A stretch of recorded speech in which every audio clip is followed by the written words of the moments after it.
Une petite nouvelle qui vient de tomber. Le président de la Fédération internationale de football, Sepp Blatter, annonce finalement qu'il démissionne.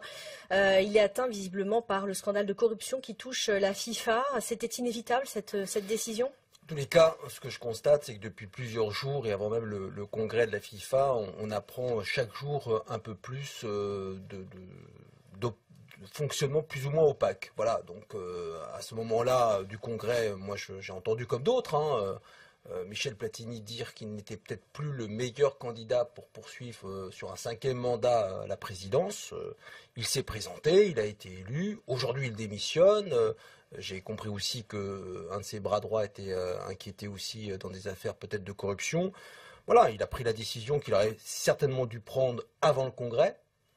Je pense que tout cela donne raison à Michel Platini. Maintenant, moi, vous savez, je regarde tout cela comme un observateur. Il y a eu aussi des dérives en politique et on va reparler de l'affaire Thévenoud, Thomas Thévenoud, dont on parle beaucoup depuis hier de nouveau. Ce député socialiste qui était atteint de phobie administrative, qui avait fait une carrière très courte de secrétaire d'État et qui avait dû partir parce qu'il ne payait pas ses impôts.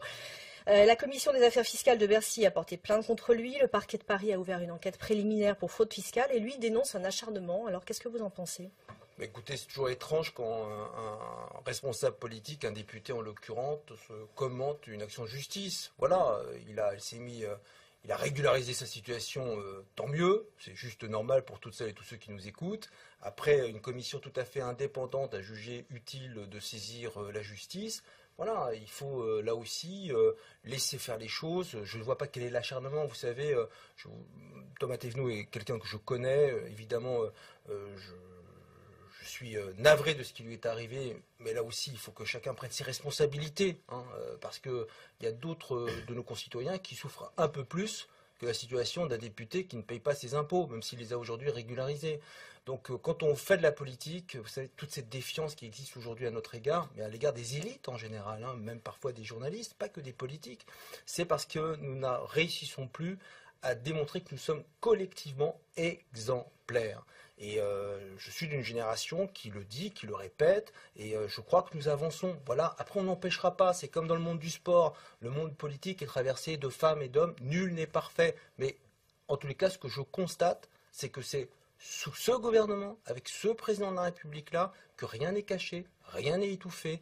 Il y a eu l'affaire Thévenoud, alors qu'il était nommé secrétaire d'État. Il y a eu avant Jérôme Cahuzac. Moi, il y a eu même l'affaire Aquilino Morel. Oui, ça fait des affaires. Ça fait beaucoup quand même. Oui, ça fait une succession d'affaires importantes. Oui, mais moi je préfère en tous les cas que lorsqu'elles émergent, elles soient traitées et non pas mises sous un tapis ou étouffées par je ne sais quelle voie du Saint-Esprit. Roselyne Febvre. Alors, il demande dans une interview, il réclame une seconde chance. A-t-il droit, moralement, à une seconde chance ? Mais moi, je ne suis pas sur l'ordre de la morale. C'est chacun est comptable. C'est ce que vous venez de dire il y a quelques instants, quand même. De son activité. Moralement, il faut avoir une probité en politique quand on l'exerce. C'est entre lui et lui-même. C'est pas moi qui vais l'invectiver de lui dire ce qu'il doit faire. Qui je suis pour dire à Thomas Thévenoud le comportement qu'il doit avoir. Politiquement, il a fait un choix politique que je regrette de rester député. Je le regrette parce que j'ai vu les retombées de ce comportement sur le terrain, l'opprobre que ça a jeté chez nos concitoyens par rapport à l'ensemble des élus de droite comme de gauche. Donc vous lui dites décroche. Je regrette qu'il soit resté avec son mandat. Après, il a fait le choix de revenir dans sa circonscription, de resiéger à l'Assemblée. J'ai cru comprendre qu'il travaille dans des commissions. S'il peut être utile, très bien. Celles et ceux qui le jugeront demain, il le dit d'ailleurs très bien dans vos colonnes, ce sont les électrices et les électeurs. Alors ça vous paraît tenable de se représenter en 2017 dans ces conditions politiquement? Alors là on n'est plus sur le terrain de la morale, mais sur le terrain de la politique. Écoutez, si j'avais été dans cette situation, je sais que j'aurais démissionné et que je serais parti très loin.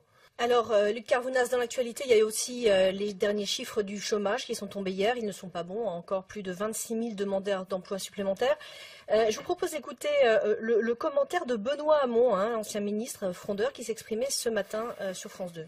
Le gouvernement savait qu'à partir du moment où il s'engageait dans la rigueur budgétaire, ça aurait ce qu'on appelle un effet récessif, c'est-à-dire qu'il y aurait moins de croissance, et donc un effet sur l'emploi. Il espérait que les résultats viendraient plus vite, à la faveur de quoi ? Des 41 milliards d'euros mis sur la table pour restaurer les marges des entreprises. Il est clair que M. Gattaz, avec son PINS 1 million d'emplois, n'a pas tenu ses engagements. Alors c'est un verdict un peu sévère, est-ce que vous partagez ce diagnostic? Évidemment non, mais de toute façon les verdicts sévères de la part de mon camarade Benoît Hamon, j'en ai un petit peu l'habitude.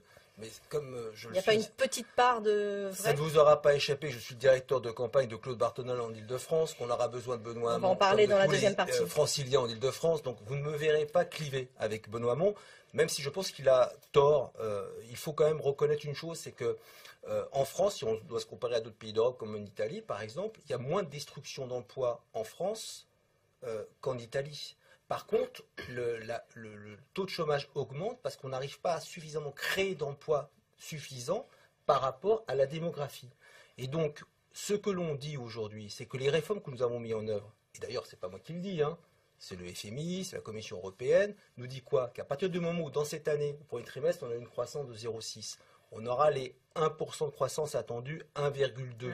On va commencer à créer de l'emploi. C'est très juste pour recommencer à créer de l'emploi, ce taux de croissance. Non. On va créer, tous les experts le disent. Encore une fois, moi, je consulte.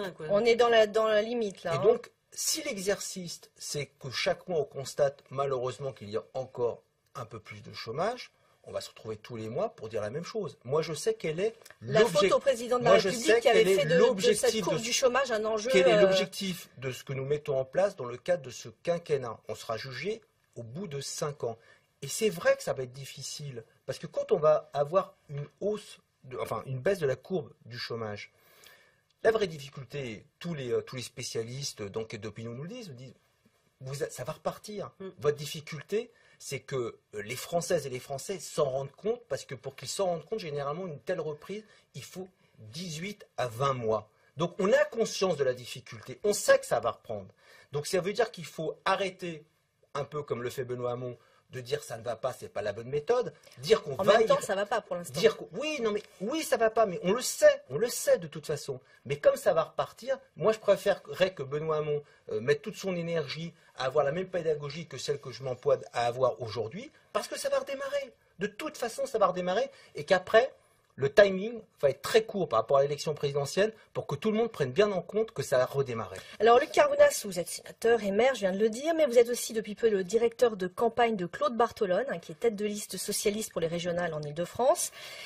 Et cette campagne en Ile-de-France, elle commence un peu fort. Valérie Pécresse, donc l'adversaire de Claude Barthelone, qui maintenant appartient au parti Les Républicains depuis ce week-end, lui demande des excuses pour ce qu'elle appelle un dérapage concernant Michel Giraud, qui est l'ancien dirigeant de la région Île-de-France, que Claude Barthelone a mis en cause en disant qu'il a fini en prison. Ça va être ça l'ambiance de la campagne en Île-de-France? Faut lui demander à elle et à ses amis, notamment. C'est Claude Barthelone quand même qui est un peu... notamment ceux du Val-de-Marne, qui sont mes collègues en d'autres situations, même si nous nous opposons sur le fond, mais nous dirigeons ensemble ce département, chacun dans nos rôles.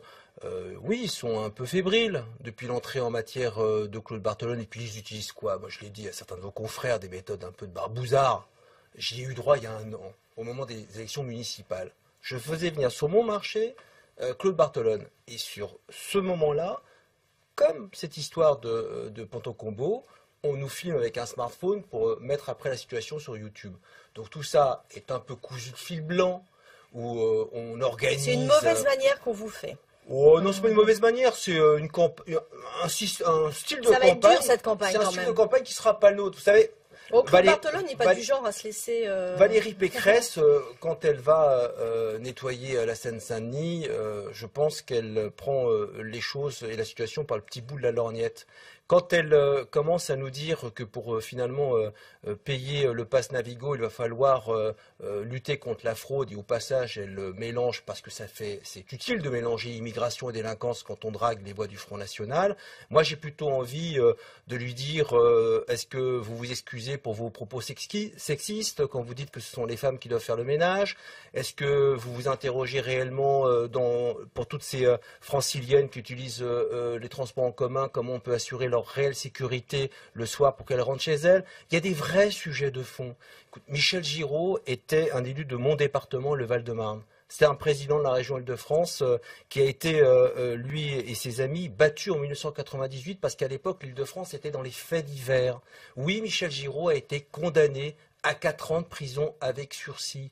Alors si tout cela le rappelait à un moment où on est interpellé par une jeune femme parce qu'on l'envoie interpeller Claude Barthelone, parce qu'on sait qu'on va le filmer et que derrière on va faire monter une vraie mauvaise mayonnaise pour dire le mauvais Claude Barthelone qui insulte la mémoire de Michel Giraud, tout ça n'est pas très au niveau de cette campagne régionale qui doit quand même être censée nous interroger sur la première région d'Europe, hein, et sur un territoire de 12 millions d'habitants. Et nous, notre travail dans cette campagne-là, c'est de dire de quelle manière on va répondre au quotidien de vie, l'environnement, le transport, le logement. Ça, c'est les vraies questions.